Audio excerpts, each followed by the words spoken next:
El siguiente programa es para todas las edades. No contiene escenas de sexo o violencia. Es apto para toda la familia. Cuenta con el sistema Closed Caption y es financiado con recursos del Fondo Único de TIC.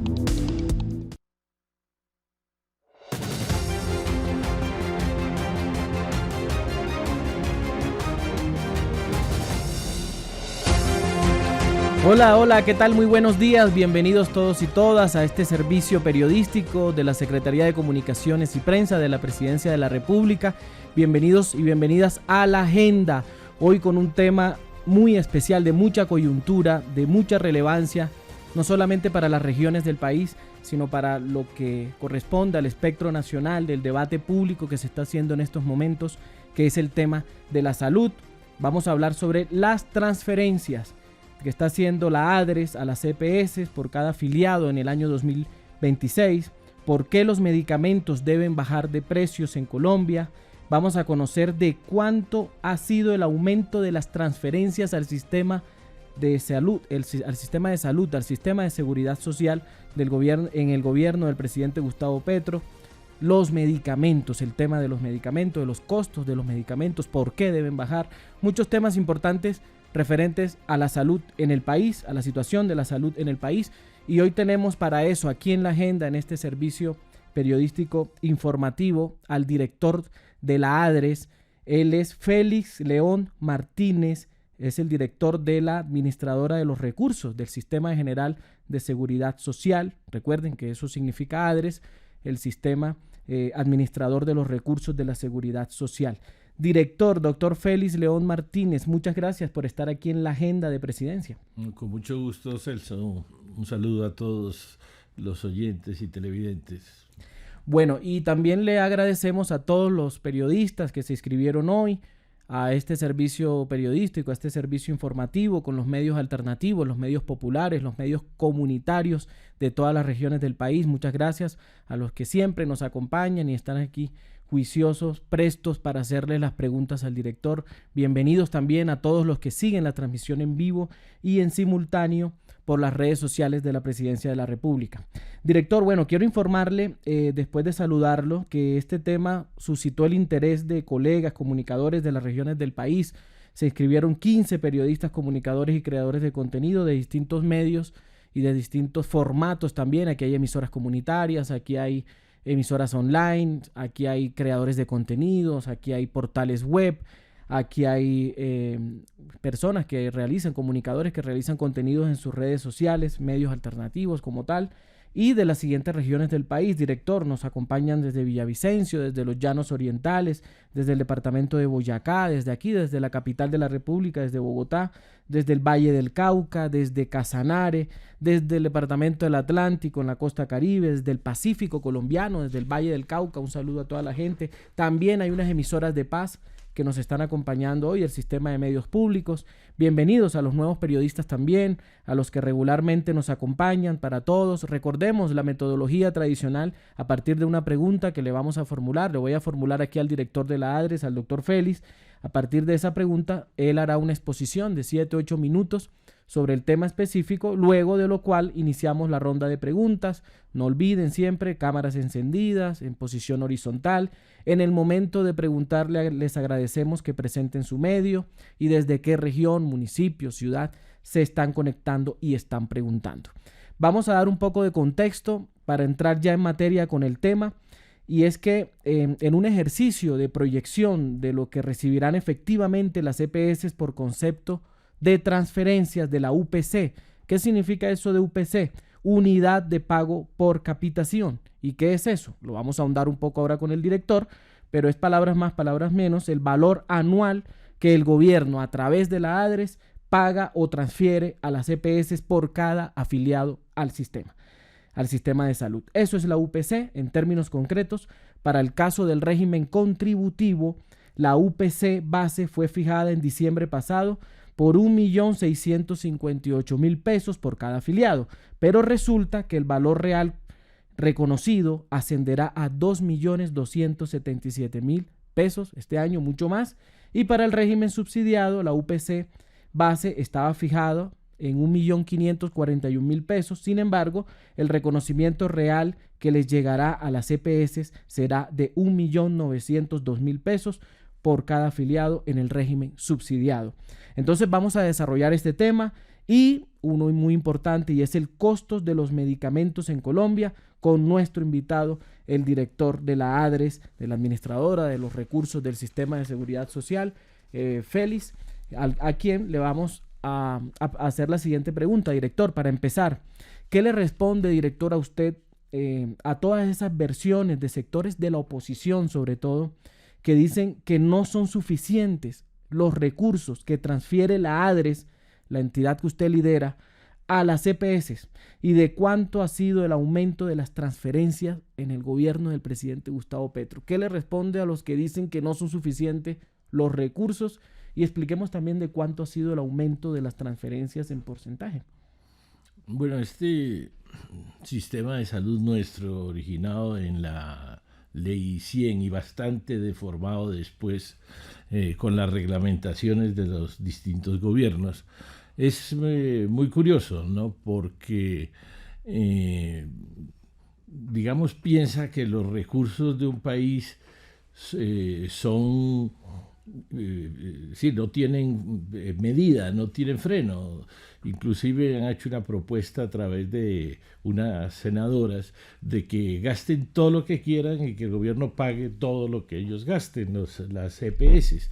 Eso no sucede en ningún país del mundo. Los recursos de salud son finitos en todos los países y son limitados, y hay que ajustarse a unos recursos limitados. De modo que la pregunta de que o la opinión de que no son suficientes nunca, que hay que darles más y más dinero, es que cuánto es suficiente, es una pregunta que no cabe en ningún país del mundo. En todos los países hay un presupuesto y hay que ajustarse a la realidad de un presupuesto. Es decir, esto es inaudito. Es inaudito, sobre todo que estos agentes además malgastan el dinero de una forma muy importante, y exige que el dinero financie ese malgasto en forma importante. El dinero de salud se fuga como si fuera un saco roto lleno de agujeros y estuviera llenándolo de agua. Es el incremento que ha hecho este gobierno de recursos de salud es el más alto que ha hecho ningún gobierno. Eso, primero dejémoslo claro. Yo recibí el ADRES con 71 billones de pesos en octubre de 2022 y hoy está ya en 110 billones de pesos. Esto es un incremento extraordinario de recursos. Aún en pesos constantes, el incremento es cercano al 30%, en pesos comunes es del 60%, es decir, son unas cifras de recursos muy importantes. En términos de la UPC, o sea, el valor per cápita que el sistema le paga a las EPS, como tú decías, nominalmente, y juegan con la cifra nominal, es 1.600.000 por persona la base, pero en el régimen contributivo se paga adicionalmente por mayor edad, por centro urbano, por dispersión, por distintos motivos, un 35% adicional, por lo que llega a 2.200.000 y fracción. Pero aún así, además de eso, se pagan los presupuestos máximos, se paga por prevención y prevención, se les pagan intereses por el manejo de las cuentas y, en fin, el verdadero pago promedio por afiliado está ya en los 2.500.000 pesos para esta vigencia por afiliado. En el régimen subsidiado es lo mismo, los factores adicionales sobre la UPC base son un 26% adicional sobre la UPC base, con lo cual, como tú dices, llega a 1.900.000, pero con gasto de presupuestos máximos se acerca a los 2 millones de pesos por afiliado. Estos no son recursos pequeños, son recursos muy grandes. El gran debate nacional es si están bien manejados o simplemente hay que mandar más dinero y más dinero. Pero si estamos hablando de que ya, es decir, los 110 billones de pesos equivalen al 20% del presupuesto nacional, aunque no todos vienen, una parte viene de cotizaciones, pero el esfuerzo del presupuesto nacional ha sido superior, el crecimiento ha sido superior al 60% también en el presupuesto nacional. Es muy difícil que un país, o sea, tendría que hacer para aceptar los incrementos que plantean dos reformas tributarias adicionales para cubrir el déficit que tienen las EPS, la deuda que tienen las EPS con clínicas, hospitales y proveedores de medicamentos. Habría que hacer dos reformas tributarias, como esto es muy fácil. Es decir, no, saquemos 30 billones más de los 12 billones que se pusieron este año nuevos, saquemos 30 billones más para que las EPS estén contentas y sigan malgastando en diversas formas los recursos. Hay distintas formas de malgastarlos. La primera es la integración de negocios. Ellos no tienen ningún interés de ahorrar porque transfieren ese interés a sus propias clínicas, a sus propios negocios, a sus propias prepagadas, y entonces están sacando todo el dinero por la puerta de atrás. Cuanto más dinero tengan, más utilidades tienen sus negocios. Por supuesto, no tienen ninguna intención de ahorrar cuando los negocios están integrados verticalmente. Otro problema gravísimo, pero gravísimo. No, la atención primaria no funciona, que es una obsesión del sistema de salud del mundo entero, que haya prevención para que la gente no llegue a las condiciones de enfermedad. En este momento, según la última reunión del cáncer en Colombia el año pasado, el 80% de las personas se le diagnostica cáncer en etapa tardía. ¿Eso qué quiere decir? Que muchas de esas personas se hubieran podido salvar si le hubieran diagnosticado oportunamente. Pero no se salvan porque no se hace un diagnóstico oportuno. El sistema tiene una cantidad de barreras, una cantidad de problemas financieros de las EPS que vienen acumulados de 20, 30 años, que han hecho crisis sucesivamente. Y sin embargo, se niegan a permitir una reforma que permita ordenar financiera y administrativamente el sistema, porque hay muchos intereses económicos poderosos detrás de este negocio. Y en últimas no quieren soltar los 100 billones de pesos que están manejando. Director, entonces podemos decir que es un problema más de eficiencia que de suficiencia de recursos. Mira, los estudios que ha hecho el ADRES el año pasado demostró que en sobrecostos de medicamentos se habían gastado 500 mil millones de pesos en el régimen contributivo. 500 mil millones en sobrecostos por encima del valor autorizado, porque son medicamentos de precio regulado. O sea, no cumplen las normas legales tampoco. Se encontró que presentaban servicios a personas fallecidas hace muchos años. Se encuentran irregularidades de todo tipo en la información sobre el gasto que están presentando. Las tarifas que se pagan a veces son racionales, a veces no son racionales. Entonces, como no hay ningún control efectivo del gasto y tampoco hay una garantía de eficiencia de los servicios, pues obviamente no hay forma de controlar el crecimiento del gasto del sistema. Ok, director. Bueno, vamos a abrirle paso a la ronda de preguntas. Aquí ya tienen varias manos levantadas. Le damos paso a Miguel. Vamos con Miguel Dueñas desde los Llanos Orientales. Miguel, buenos días. Te escucha el director. Y ahora sí, buenos días, Celso. Buenos días, doctor Martínez. Tengo unas inquietudes con respecto a las glosas, porque cuando visitaba yo los hospitales y visitaba estos sitios, me decían que había problema con las glosas. ¿Cómo está manejando la ADRES este tema de las glosas para el pago de las facturas de hospitales e IPS, teniendo en cuenta que en algunas ocasiones se ha demostrado un sobreprecio e incluso el pago de procedimientos no llevados a cabo por parte de los responsables de prestar el servicio? Tengo otras preguntas, pero una vez pasemos la ronda, pues paso a la siguiente, por favor. Nos queda el tema del precio de los medicamentos sí, que en ya el lo tintero, vamos a abordar. que no lo profundizamos, pero respecto a esto, a ver, hay solo algunas cuentas que el ADRES paga directamente a clínicas y hospitales, no sé si te estás refiriendo a ello, porque el resto de las glosas son las glosas que las EPS le hacen a los prestadores también cuando presentan sus cuentas. Específicamente el ADRES está pagando unos rubros que son el rubro de accidentes de tránsito de vehículos sin seguro, paga a las clínicas y hospitales esas cuentas. Si te estás refiriendo a ellas, por ejemplo, efectivamente hay muchas glosas, hay muchos problemas en esta facturación. Entre el año pasado y antepasado hemos suspendido pagos a 70 clínicas porque resulta que estas 70 clínicas resultaron que no estaban prestando servicio y estaban facturando. O sea, eran clínicas de papel o clínicas fantasmas. Las descubrimos, pusimos en manos de la fiscalía estas cosas. Ese es lo más obvio.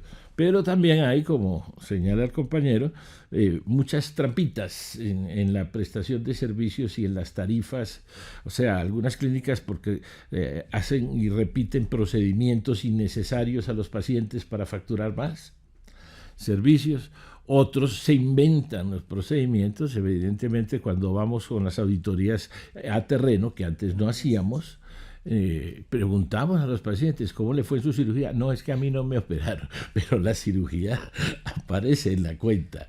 Es decir, hay una serie de irregularidades y una tendencia a facturar, pero esas cosas con buenos sistemas de información y buenas auditorías concurrentes que verifican en el sitio, ahora visitan cada clínica, pues están cogiendo estos tramposos y no tienen futuro porque la capacidad de análisis de las cifras hace que ADRE se dé cuenta inmediatamente con la inteligencia artificial donde aparecen porcentajes, cosas inusuales, y va a la visita y después vienen las sanciones y las suspensiones. De modo que sí, ojalá todo el sistema tuviera ese tipo de controles sobre el gasto y sobre las irregularidades. Bueno, seguimos con la ronda, le damos paso a la boyacense. Buenos días, compañero. Sí, muy buenos días al director. Bueno, en este momento, desde noviembre, tenemos una problemática, es que no hay droga en los dispensarios.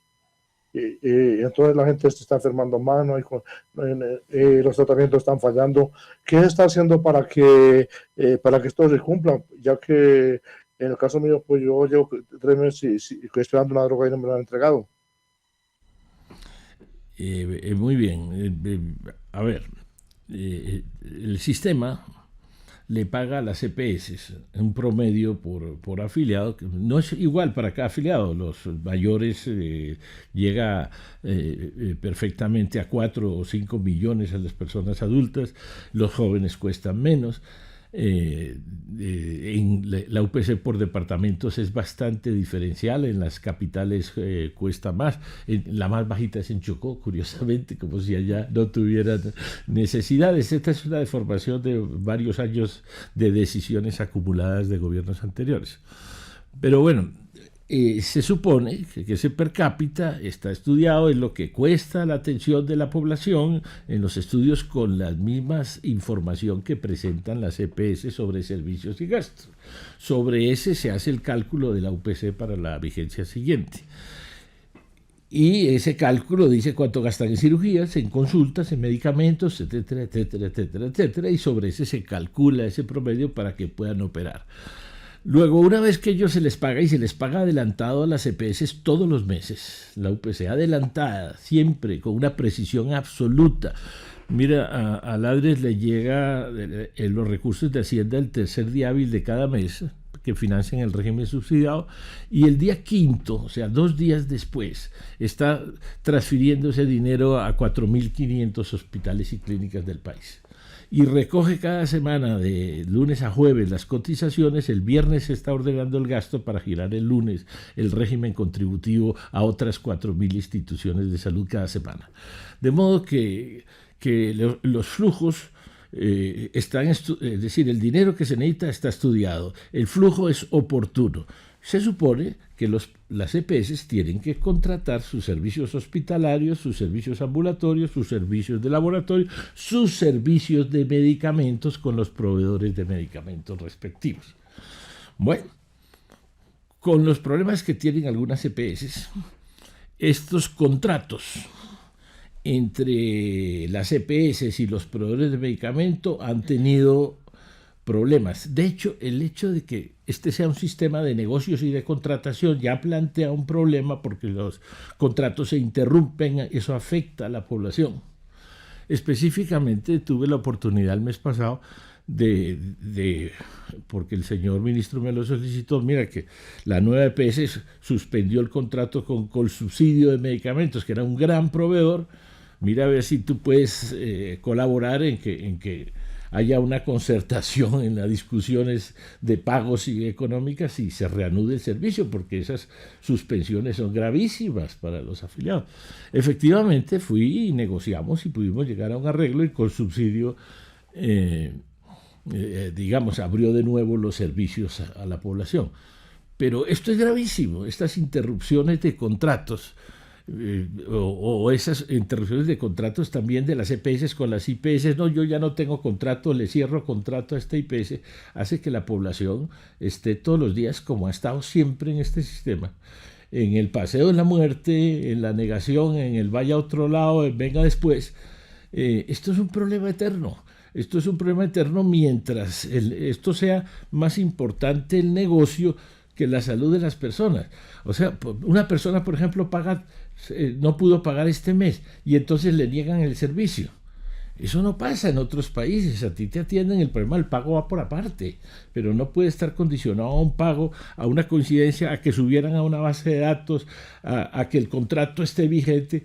Llegan y dicen, no, es que el contrato ya se agotó el día 5 en la prestadora, venga el 1 de mes entrante a ver si consigue la agenda vacía. Es decir, es un sistema de negocios que no está hecho para solucionar los problemas de la gente, sino para que funcionen los negocios, y los negocios más grandes, por cierto, son los de medicamentos, ¿no? Director, aquí, con todo lo que usted está exponiendo, vemos evidentemente un problema estructural del sistema de salud colombiano, que está más pensado en un negocio que realmente plantearle soluciones de salud a los colombianos. Y la reforma a la salud, que no han querido aprobar, la reforma a la salud, porque pareciera que ya estuviera aprobada y que todos estos problemas vienen por la reforma a la salud. Esa es otra mentira, otro mito que han instalado, y es que la reforma a la salud no se ha aprobado. Todos estos problemas subsisten y no han permitido hacer la reforma que los acabe. ¿De qué manera, director, aprovechemos, de qué manera la reforma a la salud plantea cambios estructurales en este sistema? Mira, primero, lo primero que establece la reforma a la salud es que no hay condición para que te atiendan, ¿sí? Y que no hay redes cerradas, que yo tengo que hacer, necesito como mi hija una ecografía y la mandan al otro extremo de la ciudad a hacerla, ¿sí? Cuando hay en el barrio que nosotros vivimos hay 30 clínicas que tienen eso. La mitad del tráfico de Bogotá se acabamos este sistema, porque es gente haciendo vueltas de aportes, de cotizaciones, de conseguir citas, de pasar a la farmacia que le queda al otro lado de la ciudad, porque los servicios no están donde la gente los necesita, sino donde le conviene a las EPS colocarlos. Sí, porque su amigo, su negocio está al otro lado de la ciudad. Entonces, empezando por ahí. Esto es un problema estructural muy serio. Entonces, lo primero es que la red de servicios se abre en la reforma. O sea, que todas las IPS quedan a disposición de los ciudadanos, no las que diga la EPS. Eso ya permite acudir a cualquier centro asistencial, poder escoger, ¿sí? Por supuesto, si uno está más pedido que otro, estará más congestionado, entonces tú escogerás si esperas en este congestionado o te atienden en este otro, pero vas a tener la opción de escoger. Toda la red va a estar disponible, no la que defina la EPS. Eso es un primer punto. Lo segundo es que no hay condición de pago previo o estar al día para recibir servicios. Eso es un problema que tiene que arreglar Hacienda por detrás, y la UGPP y el ADRE seguramente también. Si a ti te atienden y después, si no has pagado, tendrás que te embargarán o lo que sea, pero no en la puerta del servicio. El pago no puede ser en la puerta del servicio.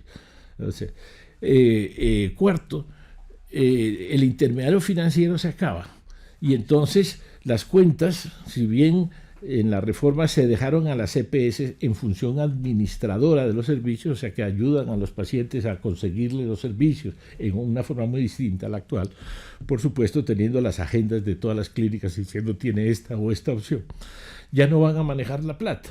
Van a auditar las cuentas, pero todas las cuentas las va a pagar el ADRES y va a tener una auditoría sobre lo que autorizan las gestoras, las EPS. De modo que el sistema va a pagar a clínicas, hospitales y proveedores, no va a pagar a EPS. Entonces son muchos cambios que garantizan que la gente sea atendida, que las clínicas reciban su pago a tiempo, que los proveedores de medicamentos, una mayor capacidad de negociación central de medicamentos, que es importante, porque cuando uno mira la información que llega de las EPS, tú no te extrañas en que una pagó 200 millones por un medicamento y la misma le pagó a otro proveedor 500 millones por el mismo medicamento. Sí. O sea, es un descontrol del gasto absoluto, y otra EPS pagó más y otra pagó menos. No hay normatividades, porque es libre negociación, entonces cada cual gasta lo que le provoca, que luego no me alcanza la plata. Director, antes de darle paso aquí a la colega Katia Romero desde el Atlántico, vamos a abordar el tema de los medicamentos, del costo de los medicamentos. Hace poco el presidente Gustavo Petro decía que el costo de los medicamentos en Colombia deben bajar sus precios. Él, añadía unos temas económicos de la valorización del peso colombiano, entre otros. Expliquémosle un poco a la audiencia acá de la agenda y a los colegas acá comunicadores de las regiones, ¿por qué deben bajar los costos de los medicamentos con el nuevo presupuesto que se le ha asignado, que recordemos es el más alto que se haya registrado en salud? 71 billones de pesos en octubre de 2022 y pasamos a 110 billones en el año 2026. Y no está cerrado, esto aumentará por ahí a 114 o 115 a lo largo del año, sí señor.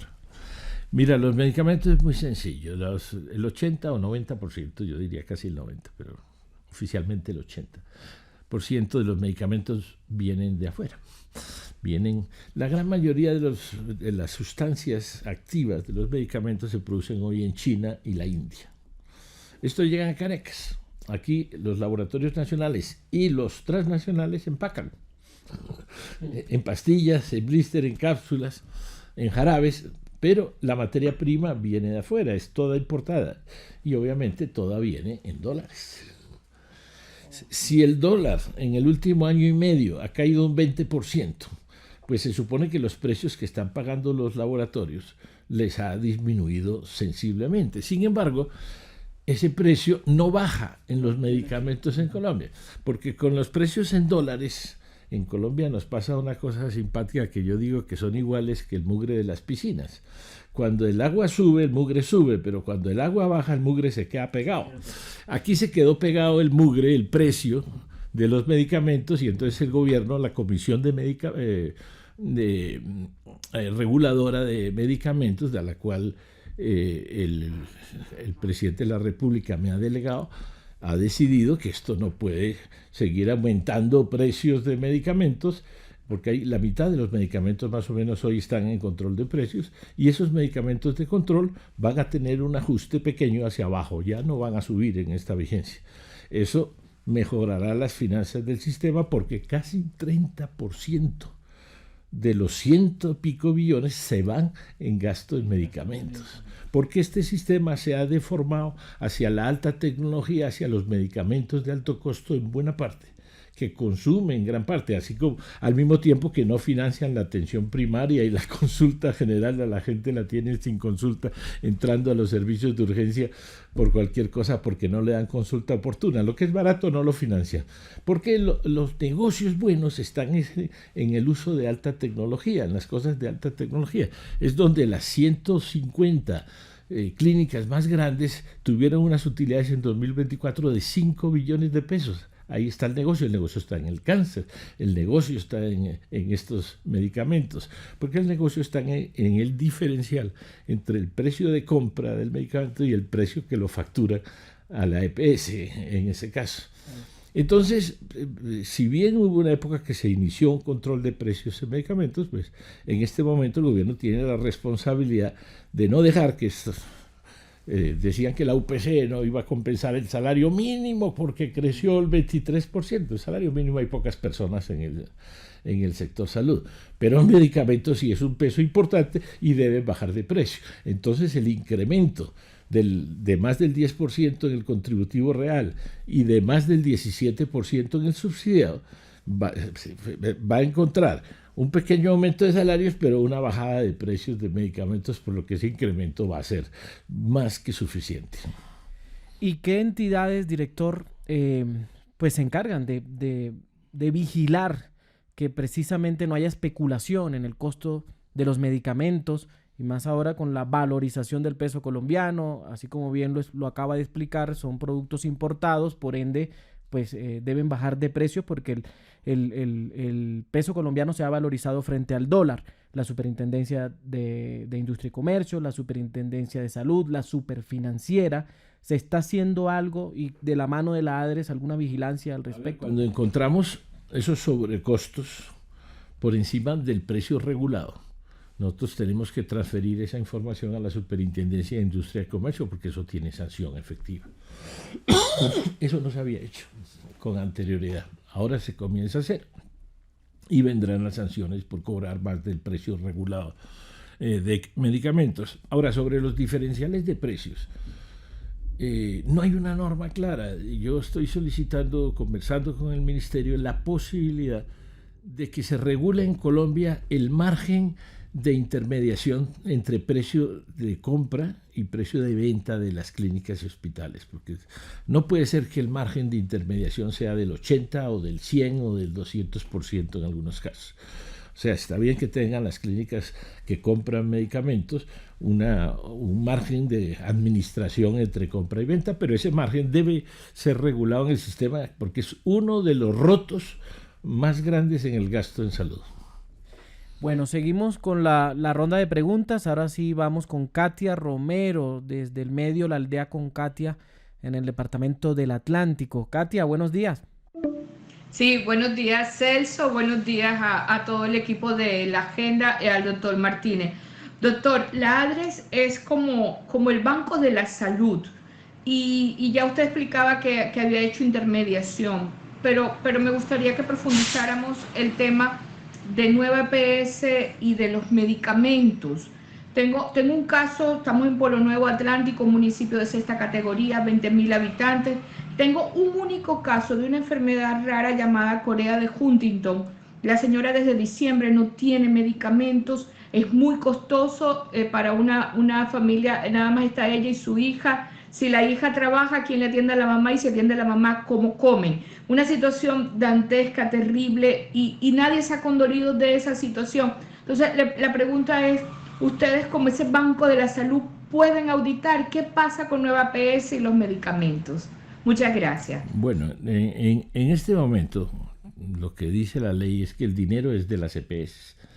¿Sí? Nosotros hacemos unas evaluaciones solo a posteriori para el cálculo que tienen que ver con darle información al Ministerio y a la Comisión de Beneficios sobre la realidad del gasto para los ajustes, pero nosotros no auditamos a las EPS, no tenemos el poder. Las EPS se auditan a sí mismas, por decirlo de alguna manera, no tienen control y ellas auditan a los hospitales y clínicas.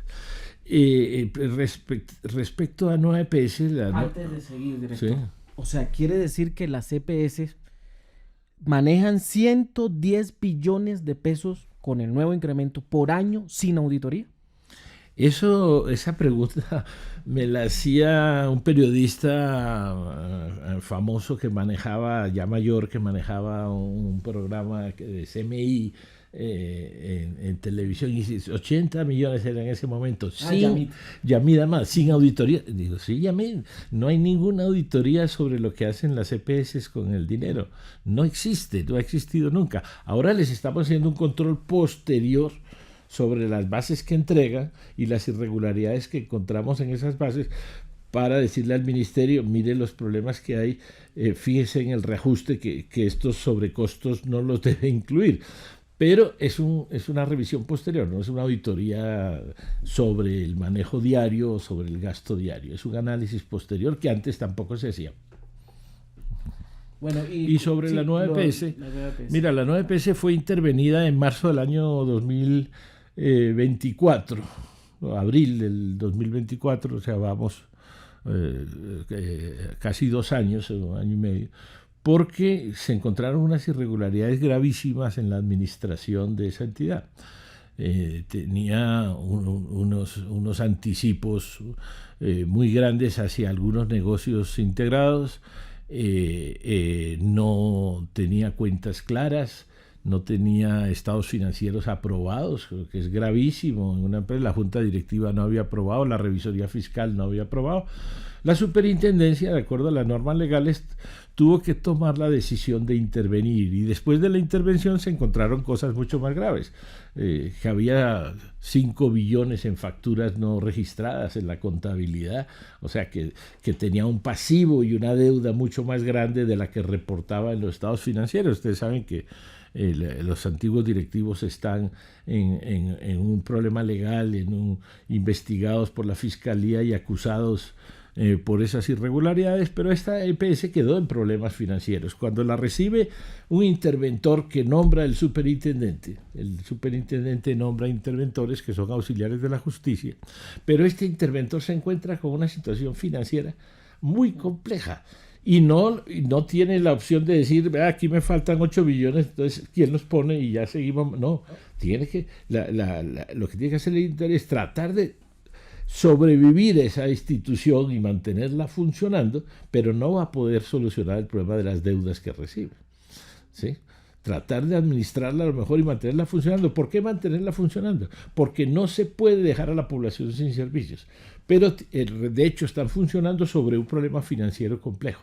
Y entonces, por ejemplo, por las deudas atrasadas, que no son del interventor, sino que le dejaron, vienen demandas. Y vienen los jueces y vienen los abogados, le embargan billones de pesos, 2 billones tienen embargados en la nueva EPS.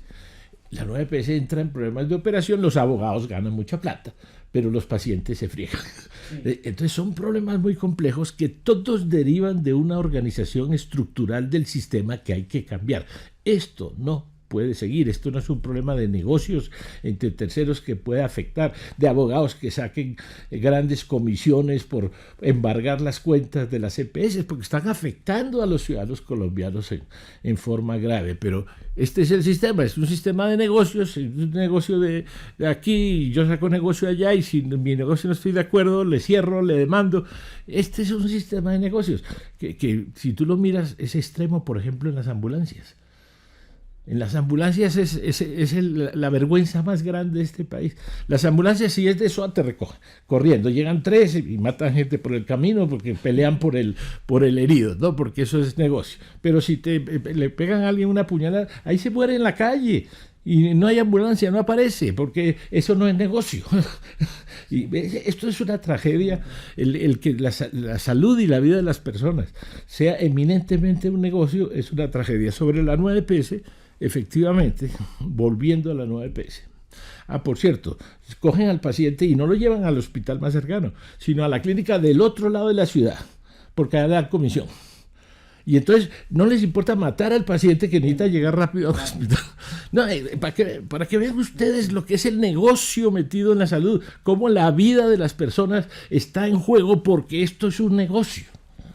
Y mientras no se reforme este negocio de fondo, esto seguirá. Eso no quiere decir que no haya clínicas privadas ni servicios privados, sino que esto tiene que ser organizado y regulado por el Estado y dejar de ser un negocio absolutamente desregulado y libre como está sucediendo hasta ahora.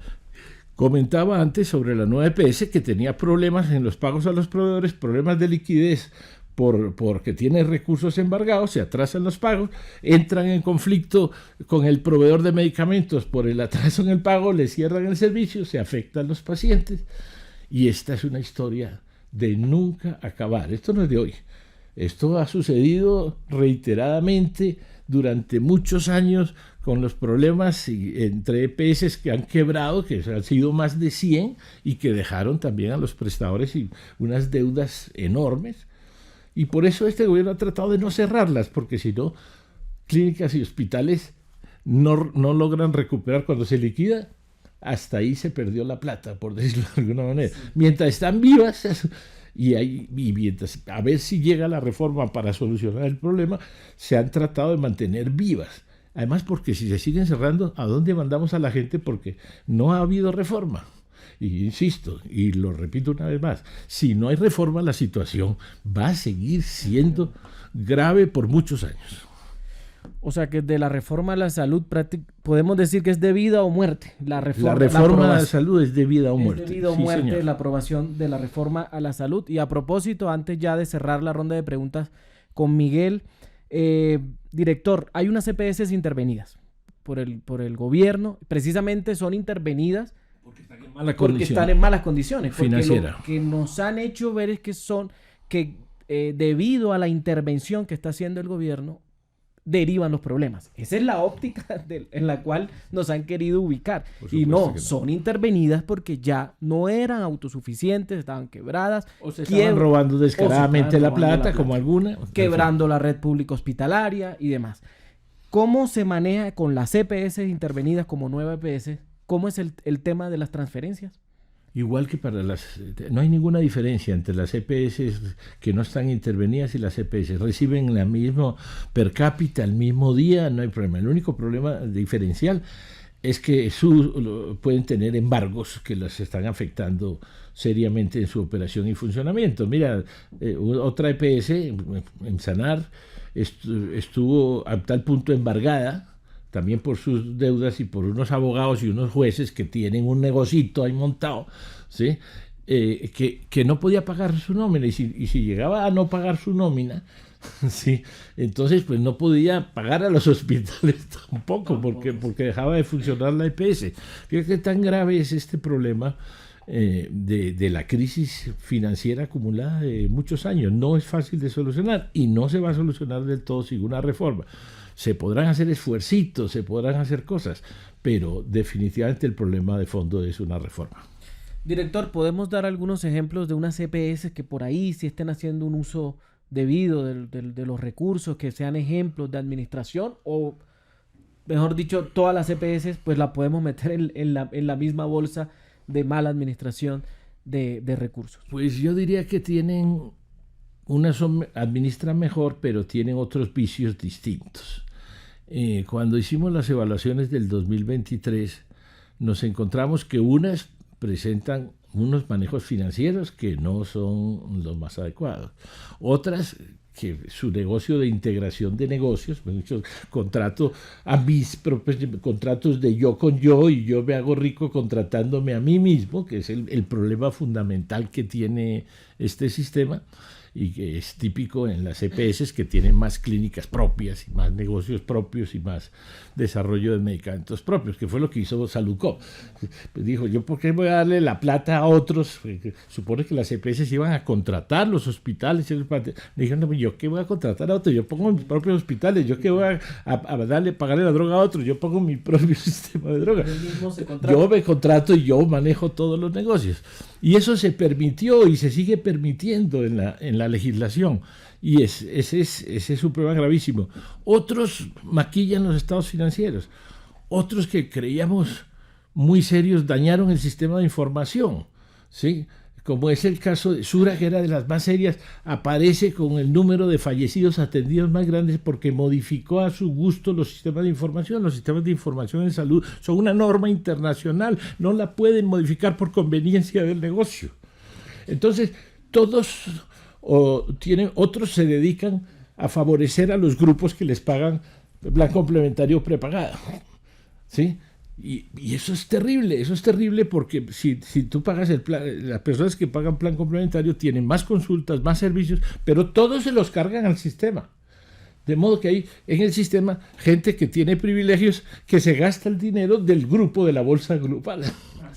Entonces hay pacientes de primera, pacientes de segunda. Eso es un problema de equidad que no se admite en muchos países del mundo, que haya personas que paguen por saltarse la cola, que es lo que está pasando aquí con los planes complementarios en el sistema.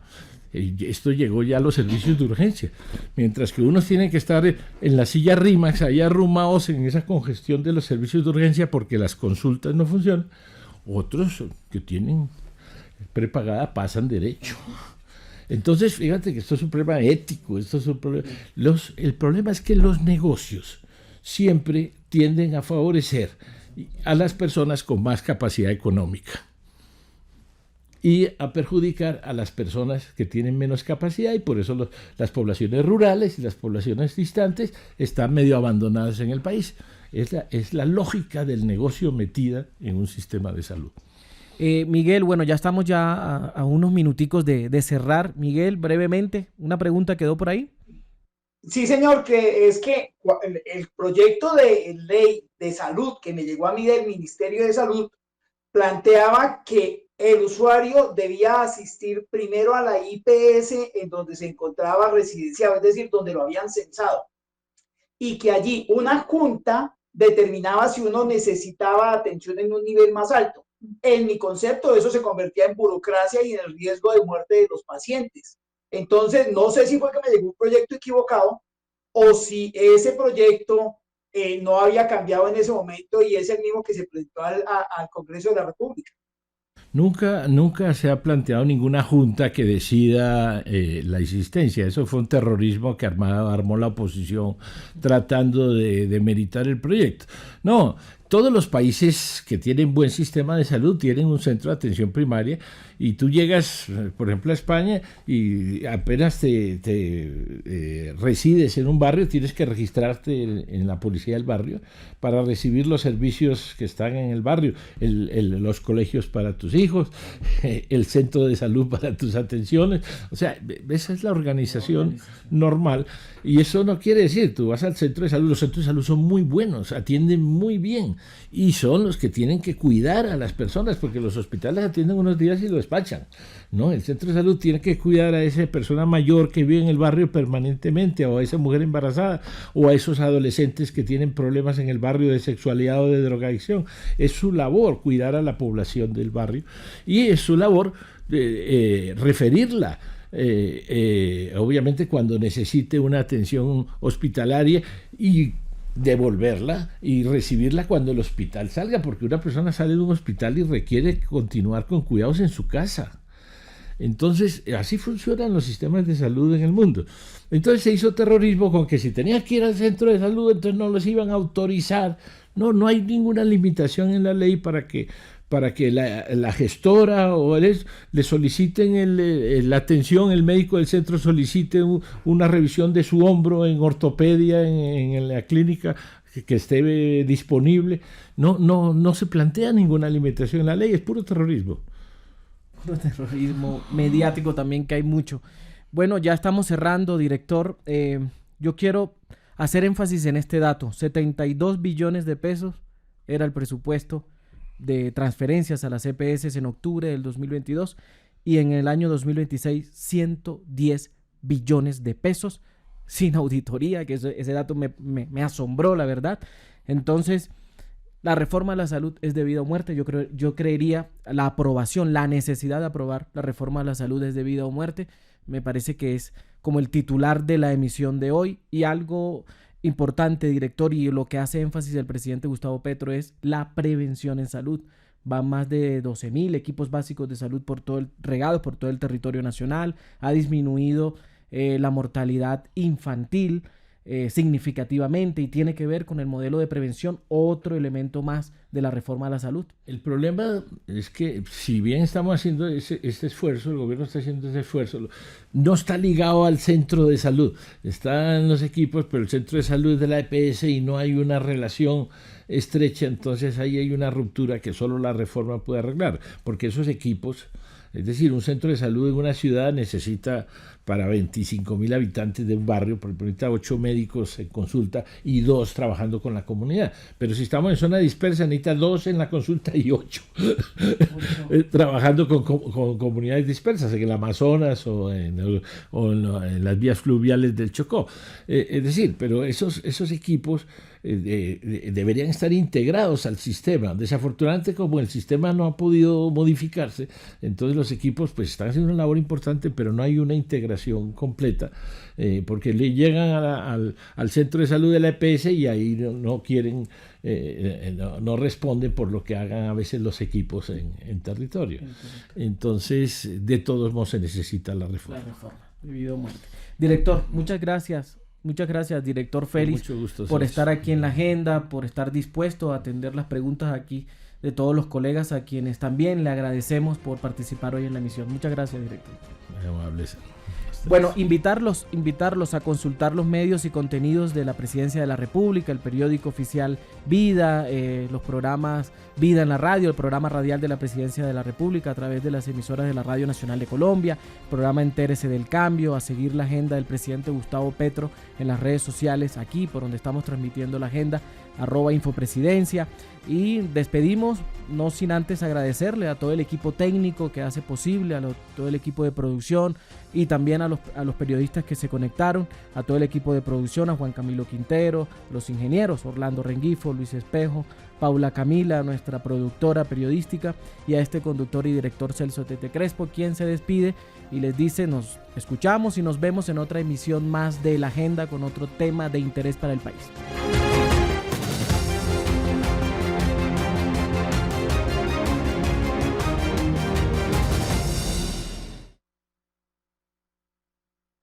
Fue financiado con recursos del Fondo Único de TIC.